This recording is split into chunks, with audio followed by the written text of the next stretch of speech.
Hello guys and welcome to Skynomics academy. मेरा नाम सुनील कुमार यादव है और आज से हम लोग नए चैप्टर को डिस्कस करेंगे जिस चैप्टर का नाम है क्या भाई, determination of income and employment. बहुत इंपॉर्टेंट चैप्टर है। 10 से 12 नंबर के क्वेश्चन यहाँ से डायरेक्टली पूछे जाते हैं भाई। तो आपको थोड़ा सा ध्यान से इन सब सारे कॉन्सेप्ट को समझना है कि आखिरकार कोई भी इकोनॉमी में इनकम और जो एम्प्लॉयमेंट का डिटर्मिनेशन किस तरीके से होता है। क्या भाई, इनकम एंड एम्प्लॉयमेंट का बहुत इंपॉर्टेंट है जो कि आपको समझकर चलना है।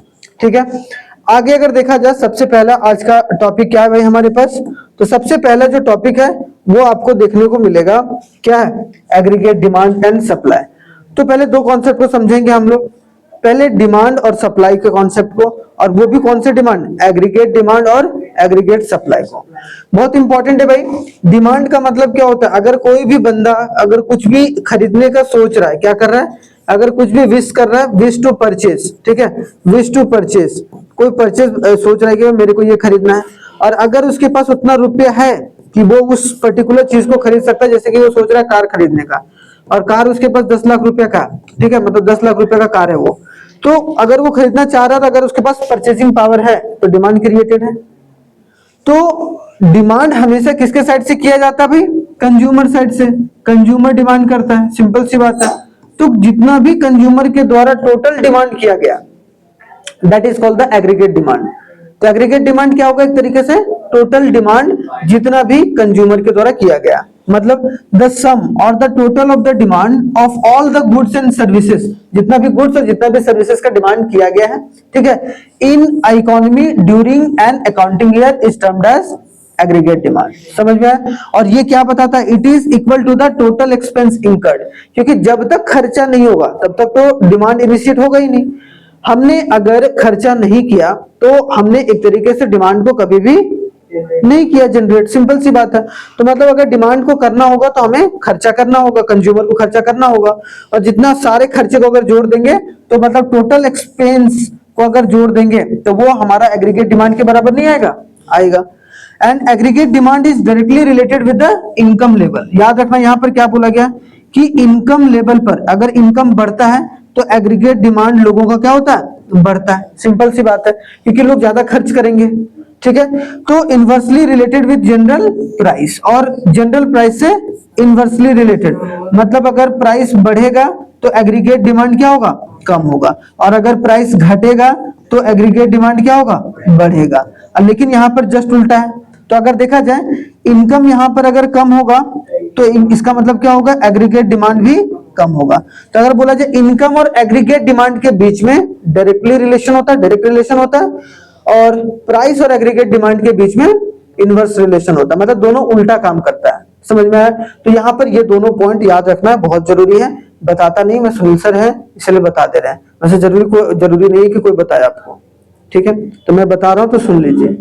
समझ में आ रहा है, समझ में आ गया, कोई दिक्कत नहीं, कोई परेशानी नहीं, आगे बढ़े, वेरी गुड। ठीक है, अब देखो नेक्स्ट फेज क्या है हमारे पास। अब हमने देखा खर्चा। अब खर्चा इकोनॉमी में 4 ही लोग करते हैं। तो अगर देखा जाए जो एग्रीगेट डिमांड है 4 सेक्टर इकोनॉमी में आप लोगों के लिए बोला गया, ठीक है। वैसे 2 सेक्टर मॉडल होता है, 3 सेक्टर भी होता है, 4 सेक्टर। एग्रीगेट डिमांड हमने बताया था ना कि एग्रीगेट डिमांड अगर 2 सेक्टर है तो C प्लस आई होगा। एग्रीगेट डिमांड अगर 3 सेक्टर है तो C प्लस आई प्लस जी रहेगा, मतलब गवर्नमेंट। C मतलब कंजम्पशन एक्सपेंडिचर, कौन करता है, हाउस होल्ड। तो हाउस होल्ड क्या कर रहा है भाई, हाउस होल्ड कंजम्पशन डिमांड और एक्सपेंडिचर।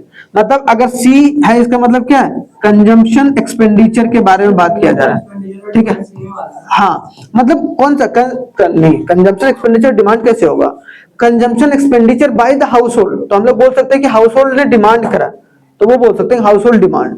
ठीक है, तो कंजम्पशन एक्सपेंडिचर किसके द्वारा किया जाता है, याद रखना है, हाउस होल्ड के द्वारा। ठीक है, और एग्रीगेट डिमांड 4 सेक्टर में होता है, C प्लस आई प्लस जी प्लस एक्स माइनस एम होता है। ठीक है, जो कि हम लोग 4 सेक्टर इकोनॉमी मॉडल में पढ़ेंगे। यहाँ पर बहुत इंपॉर्टेंट है, 4 ही तरीके से 4 ही सेक्टर्स जो होते हैं वो हमारे इकोनॉमी में खर्चा करते हैं। सबसे पहला खर्चा जो करते हैं वो हाउस होल्ड जो खर्चा करते हैं उस खर्चे का नाम है कंजम्पशन एक्सपेंडिचर। कंज्यूम करने के लिए जो खर्चा, उपभोग व्यय, इसको हिंदी में क्या बोलते हैं, उपभोग व्यय। उपभोग किया गया मतलब कंज्यूम किया गया, जो भी कंजम्पशन के लिए खर्चा हो रहा है that is known as consumption expenditure. Clear हो गया। दूसरा किया जाता है प्राइवेट इन्वेस्टमेंट डिमांड, ठीक है, जिसको हम लोग प्राइवेट एक्सपेंडिचर भी बोलते हैं या फिर इन्वेस्टमेंट एक्सपेंडिचर बोल लो। क्या बोलेंगे इसको? इन्वेस्टमेंट एक्सपेंडिचर कौन करता है भाई? इन्वेस्टमेंट एक्सपेंडिचर कौन करता है? प्राइवेट, ठीक है। या फिर हम लोग बोलेंगे बिजनेसेस, जो बिजनेसेस होते हैं या जो फर्म्स होते हैं वो एक तरीके से इन्वेस्टमेंट एक्सपेंडिचर करके चलते हैं, ठीक है, नाम यही है। अभी वो अलग चीज है, उसको इससे रिलेट नहीं करना है, ठीक है। यहाँ पर क्या, जो भी प्राइवेटली खर्चा किया जा रहा है, इन्वेस्ट किया जा रहा है, तो वो हमारा क्या होगा? Investment expenditure. और ये कभी भी इफेक्ट किससे होता है? Rate of interest. और अगर मान लो कि रेट ऑफ इंटरेस्ट ज्यादा है तो लोग ज्यादा इन्वेस्ट करेंगे, अगर रेट ऑफ इंटरेस्ट कम है तो कम इन्वेस्टमेंट होगा, सिंपल सी बात है।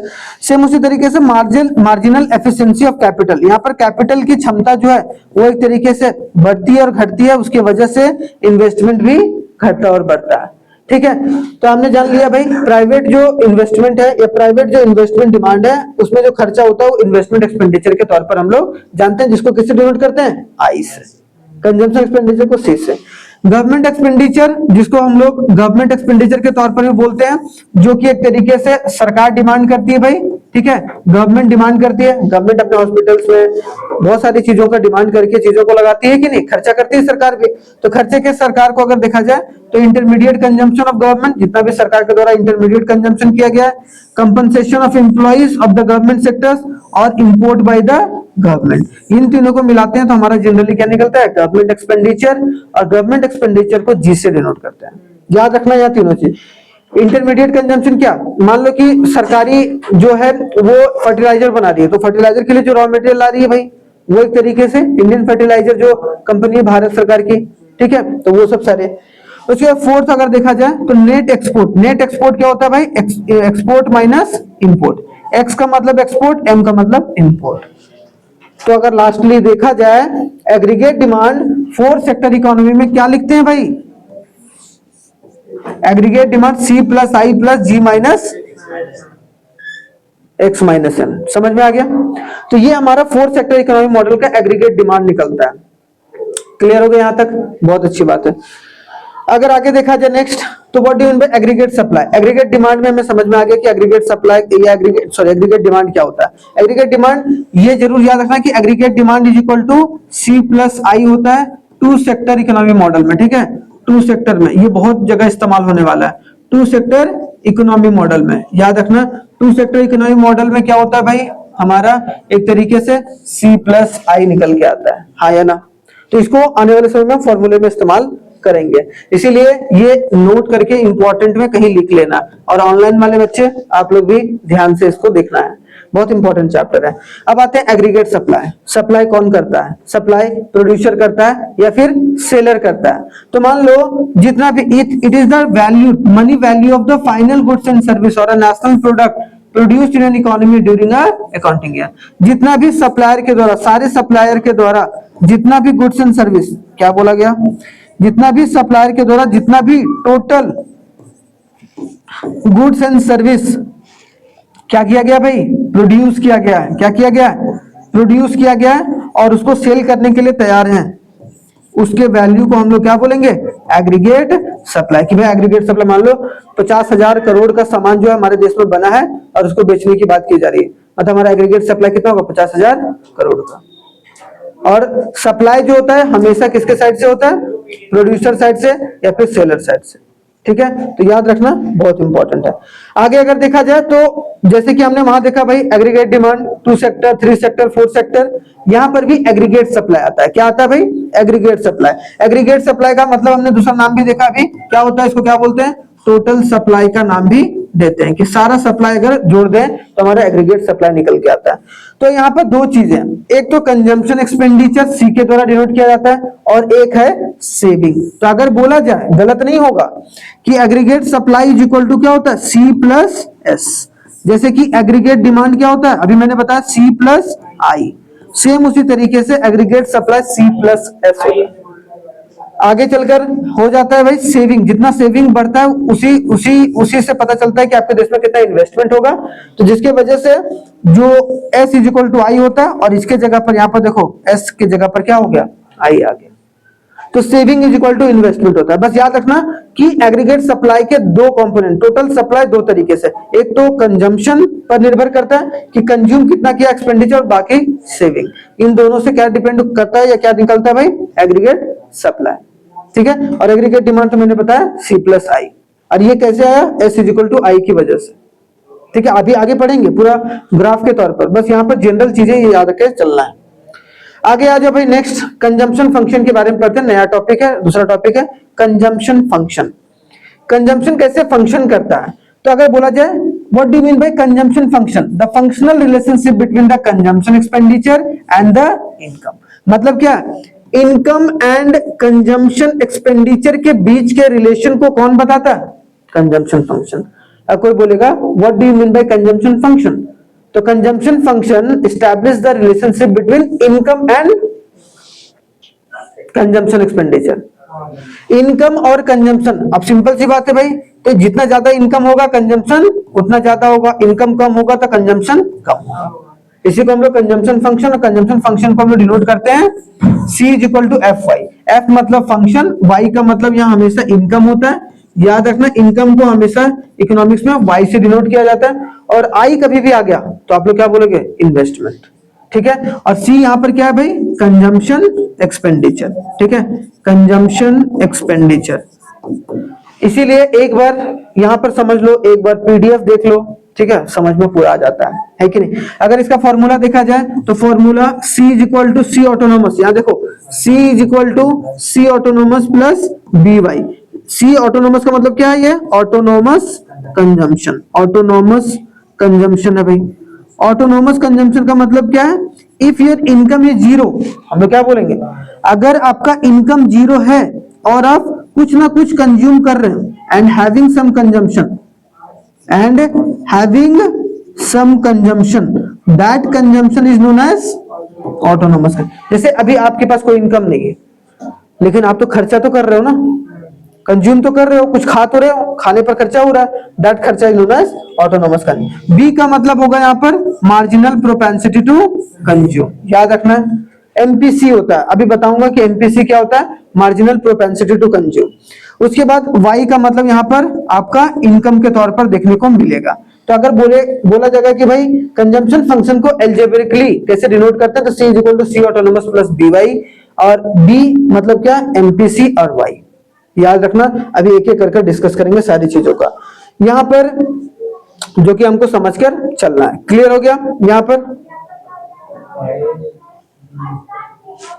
अच्छा ये वाला YD अभी यहाँ पर दिखाऊंगा, जो ये Y होगा ना, यहाँ पर YD का इस्तेमाल ज्यादा होगा। यहाँ पर टैक्स हम लोग इस्तेमाल नहीं करते हैं। YD का मतलब होता है कि डिस्पोजेबल इनकम। YD मतलब डिस्पोजेबल इनकम, और डिस्पोजेबल इनकम कैसे निकलता है भाई, वैसा इनकम जो हम खर्च करने के लिए रेडी हैं। आप कमा रहे हो कुछ पैसा, उसमें से कुछ पैसा टैक्स में दे रहे हो, मतलब अगर आप इनकम में टैक्स को माइनस कर दो तो तुम्हारे पास वैसा पैसा बच जाएगा जो तुम खर्च करने के लिए रेडी होते हो। इनकम, आप टैक्स को खर्च नहीं कर सकते ना, टैक्स को तो देना ही पड़ेगा, हमने गवर्नमेंट बजट में भी पढ़ा था, टैक्स को देना ही। तो अगर इनकम से टैक्स को माइनस कर देते हैं तो वो निकलता है हमारा डिस्पोजेबल इनकम, और डिस्पोजेबल इनकम ही आता है यहाँ पर। बस Y लिखोगे या YD भी लिख दोगे चल जाएगा, लेकिन यहाँ पर वैसा इनकम आएगा जो डिस्पोजेबल होगा। ठीक है, क्लियर हो गया।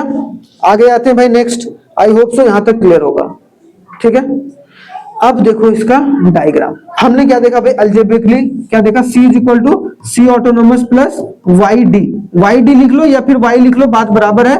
Y को आपको क्या समझना, क्या है, डिस्पोजेबल इनकम है। क्या भाई, डिस्पोजेबल इनकम है। Disposable income is equal to income minus tax. जितना भी आपका इनकम है, और अगर टैक्स को माइनस करोगे तो क्या निकलेगा, डिस्पोजेबल इनकम। याद रखना, डिस्पोजेबल, ABLA कर दो, डिस्पोजेबल इनकम। ठीक है, अब यहाँ देखो ग्राफ, देखो क्या ग्राफ क्या बोला कि कंजम्पशन जो होता है आपका, इनकम बढ़ता जाता है, लेकिन क्या आप मान लो कि इनकम बढ़ता जाएगा, आप कंजम्पशन भी बढ़ता जाएगा क्या, नहीं। आप समझो, यहाँ दिमाग लगाना थोड़ा सा, मैं बहुत एक सरल एग्जांपल दे रहा हूँ, समझो। एक बंदे का इनकम पहले मान लो कि 1 लाख रुपया था, ठीक है, 1 लाख रुपया उसका इनकम था। अब इनकम था तो वो कंज्यूम करता था मान लो कि 80,000, ठीक है, 80,000 खर्चा करता था। उसका इनकम मान लो कि 2 लाख रुपए हो गया, तो खर्चा को थोड़ा सा बढ़ा सकता है, चलो मान लो 1 लाख रुपए खर्चा कर दिया। लेकिन ऐसा कभी होगा कि जिस लेवल पर ये बढ़ रहा है उस लेवल पर वो अपने खर्चे को बढ़ाते जाए? नहीं होगा ना। एक समय ऐसा आएगा जब सेविंग स्टार्ट हो जाता है। कब होता है saving start? Saving start when the income is equal to consumption. कि जब इनकम, देखो ये इनकम का लाइन है, इनकम हमेशा 45 डिग्री पर बनेगा। इनकम आपका बढ़ते रहेगा भाई, लेकिन कंजम्पशन जो होगा एक ही समय तक बढ़ेगा। हमेशा कुछ ना कुछ कंजम्पशन होगा। देख रहे हो, कंजम्पशन जीरो से स्टार्ट नहीं हुआ, क्योंकि कंजम्पशन हमेशा कुछ ना कुछ होगा। तो जो यहां से यहां गया इसको हम लोग क्या बोलेंगे? Autonomous consumption. आई बात समझ में? तो कंजम्पशन इसीलिए हमारा यहां से स्टार्ट होता है कि कंजम्पशन कभी भी, consumption can not be zero. याद रखना, क्योंकि आप भूखे मर जाओगे ना फिर। Consumption can not be zero, बस ये बात याद रखना है, कभी भी जीरो नहीं, इसलिए ये जीरो से स्टार्ट नहीं हुआ। और इन दोनों के बीच को हम लोग ऑटोनोमस कंजम्पशन बोल रहे हैं। फिर यहां से जिस पॉइंट पर यहां पर consumption is equal to income हो गया, consumption is equal to income हो गया, इसका मतलब क्या हो गया भाई? इसके बाद जो लाइन है income is greater than consumption, और यहां पर consumption is greater than income. तो अगर इस पूरे ग्राफ को आपको पूरा एक्सप्लेन करना है तो आप इस 3 पॉइंट पर कर सकते हो कि शुरुआती स्थिति में हमारा कंजम्पशन ज्यादा होता है, इनकम कम होता है, लेकिन जैसे ही कंजम्पशन और इनकम बराबर हो जाता है उसके बाद इनकम चाहे भले बढ़ जाए लेकिन कंजम्पशन हम लोग उस लेवल पर नहीं बढ़ाते हैं। ऐसा नहीं होता ना, अंबानी 50 करोड़ कमा रहा है, 50 करोड़ खा जाता है क्या? नहीं खाएगा ना भाई। कंजम्पशन का एक लिमिट है, क्योंकि पेट तो आपका पहाड़ है नहीं, पेट तो पेट ही है, उतना ही खाओगे। एक समय आएगा जब शौक भी पूरा हो जाता है कि नहीं? तो इसको हम लोग क्या बोलेंगे? एक्स एक्सिस पर हमेशा इनकम को रखना है, वाई एक्सिस पर हमेशा कंजम्पशन को रखना है। तो ये पूरा आपका डायग्राम होगा, जो कि आपको कंजम्पशन फंक्शन अगर कभी भी लिखने आ गया तो वो पहले कंजम्पशन फंक्शन का आप क्या करोगे? डेफिनेशन दोगे, डेफिनेशन देने के बाद अलजेब्रिक फार्मूला लिखोगे, उसके बाद फिर आपको ये डायग्राम बनाना है। और डायग्राम बनाने के ये 3 लेवल को पॉइंट में करके लिख देना है। आपका 5 का 5 नंबर, 6 का 6 नंबर, 4 का 4 नंबर मिल जाए। बहुत इंपॉर्टेंट है ये डायग्राम, ठीक है, बहुत इंपॉर्टेंट है, इसको याद रखना है। आगे आ जाए भाई, आगे देखा जाए सेविंग फंक्शन। हमारा कंजम्पशन फंक्शन कंप्लीट हो गया, सेम उसी तरीके से सेविंग फंक्शन भी होगा। सेविंग फंक्शन का अलजेब्रिकली भी होगा और ग्राफिकली भी होगा। अब समझो यहां पर क्या है सेविंग फंक्शन। अभी हमने बताया था ना, कंजम्पशन फंक्शन में कंजम्पशन और इनकम के बीच का रिलेशन। सेविंग फंक्शन क्या होगा? Relationship between income and saving. Saving और इनकम के बीच के रिलेशन को ही हम लोग क्या बोलते हैं? Saving function. ठीक है, तो याद रखना, the functional relationship between the saving and the income is known as saving function, उसको हम लोग सेविंग फंक्शन बोलते हैं। अलजेब्रिकली अगर देखा जाए s is equal to S minus plus S Y, या एस वाई हम लोग लिखे हुए हैं। एस का मतलब यहाँ पर क्या है भाई? एस का मतलब सेविंग है। देखो इसका दूसरा भी फॉर्मूला होता है, एक याद करना, S is equal to minus C autonomous plus 1 minus B Y, ऐसे भी होता है। ठीक है, तो बात बराबर है। बात बराबर कैसे है भाई? यहाँ पर एस ऑटोनोमस मतलब क्या है? यहाँ सेविंग है, मतलब level of saving when income is zero, that is called the negative saving. तो negative consumption is equal to negative saving. जितना हम मान लो कंज्यूम नेगेटिव में कर रहे हैं तो वो भी हमारा क्या हो गया? नेगेटिव सेविंग हो गया। माइनस एस भी लिख देना, कोई दिक्कत नहीं है। एस इज इक्वल टू क्या है? Marginal propensity to save. क्या है एस का मतलब? यहाँ पर क्या है? Marginal propensity to save. और यहाँ पर 1 माइनस बी लिखे हैं, तो 1 माइनस बी मतलब 1 माइनस एमपीसी। बी का मतलब, तो 1 माइनस एमपीसी किसके बराबर हो जाएगा? एमपीएस के बराबर हो जाता है। ठीक है, तो ये फॉर्मूला लिख लो चाहे वो फॉर्मूला लिख लो, बस याद रखना कि यहाँ पर एमपीएस आएगा। हाँ, प्रोपेंसिटी टू सेव, अभी बताऊंगा क्या होता है। ठीक है, तो इसको कैसे करना है भाई? यहाँ पर अगर यही फॉर्मूला इस्तेमाल करो तो माइनस माइनस एस ऑटोनोमस, ठीक है, प्लस यहाँ पर एमपीएस और बगल में क्या लिख देना? वाई। एमपीएस को यहाँ पर एस से डिनोट किया गया बस। ठीक है, देखो यहाँ पर लिखा हुआ ना, देख रहा हूं, C autonomous is equal to minus C autonomous होता है, देख रहे हो? तो यहाँ पर दिक्कत परेशानी नहीं होना चाहिए। आगे आया, note it should be remember that income Y is the sum of the consumption and saving. यहाँ पर एक बात याद रखना, याद क्या रखना है भाई कि वाई का फॉर्मूला क्या होता है? कंजम्पशन प्लस सेविंग होता है कि नहीं?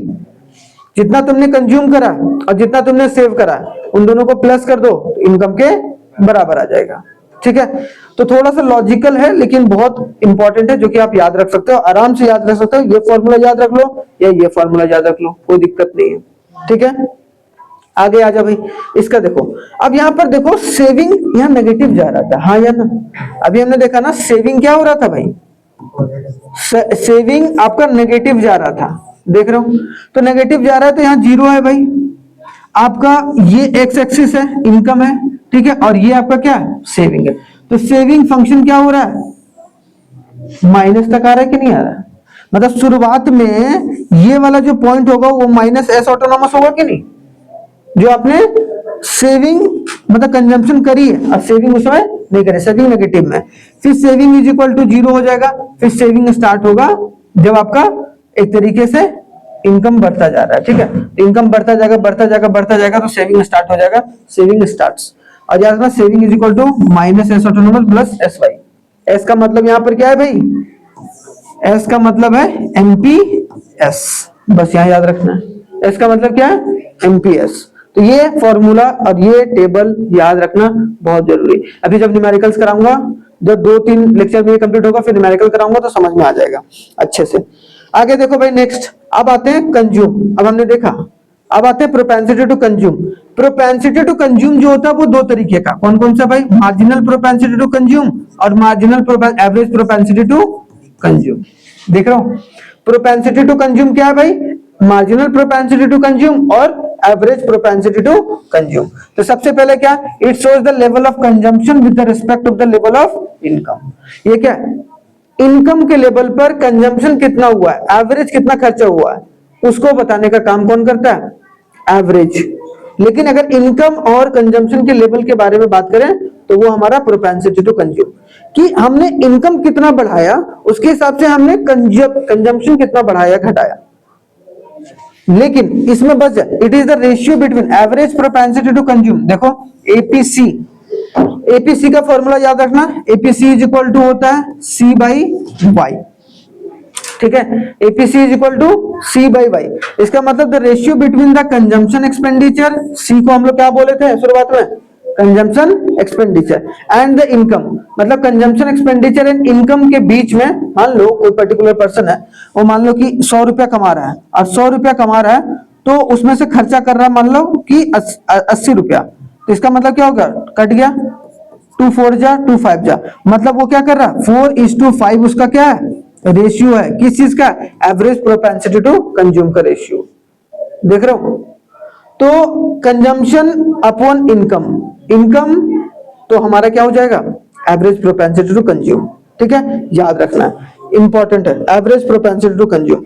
आगे आ जा भाई, मार्जिनल प्रोपेंसिटी टू कंज्यूम क्या होता है, मार्जिनल मतलब the ratio between the change in consumption expenditure, change in consumption मतलब डेल्टा सी, और delta C by delta Y is equal to हमारा क्या होगा, मार्जिनल प्रोपेंसिटी टू कंज्यूम, याद रखना, ठीक है। और इसी में अगर एक चीजें याद रखना है कि मार्जिनल प्रोपेंसिटी टू सेव क्या होगा, आगे चलकर बताऊंगा, delta S by delta Y. यहां पर ऊपर सेव था तो सेविंग आ गया, कंजम्पशन था तो कंजम्पशन आ गया, समझ रहे हो। सेम उसी तरीके से अगर यहां पर देखा जाए, एवरेज प्रोपेंसिटी टू कंज्यूम था, अगर मान लो कि एवरेज प्रोपेंसिटी टू सेव रहता तो क्या करते हैं, एस बाई वाई, ठीक है, सेविंग बाई वाई। देख रहे हो, तो दोनों इक्विलिब्रियम है, मतलब दोनों एक ही जैसा देखने को लगता है। यहाँ सी था तो सी बाई वाई, एस है तो एस बाई वाई, ठीक है। यहाँ पर और यहाँ पर क्या देखने को मिलेगा आपको, यहाँ पर delta S by delta Y. तो ये कॉन्सेप्ट बहुत इंपॉर्टेंट है जो कि आपको समझ कर चलना। नहीं, MPC is equal to MPS नहीं बोलेंगे हम लोग, MPC plus MPS is equal to 1 बोल सकते हैं। हाँ ऐसे कर सकते हैं, 1 माइनस, अगर इसको करना होगा तो 1 minus MPS is equal to MPC, ठीक है, या फिर 1 minus MPC is equal to MPS, ठीक है। चलिए, आई होप सो यहां तक क्लियर होगा, समझ में आ गया होगा। चलिए, थैंक यू वेरी मच, मिलते हैं नेक्स्ट क्लास में, तब तक आप लोग अपना बहुत बहुत ख्याल रखिएगा। बहुत जरूरी है ये चैप्टर, रिवाइज करिए भाई, जैसे भी करना है करिए, लेकिन एग्जाम में आप लोग इसको फोड़ के आना है, ठीक है। चलिए, थैंक यू वेरी मच, जय हिंद, मिलते हैं कल नेक्स्ट।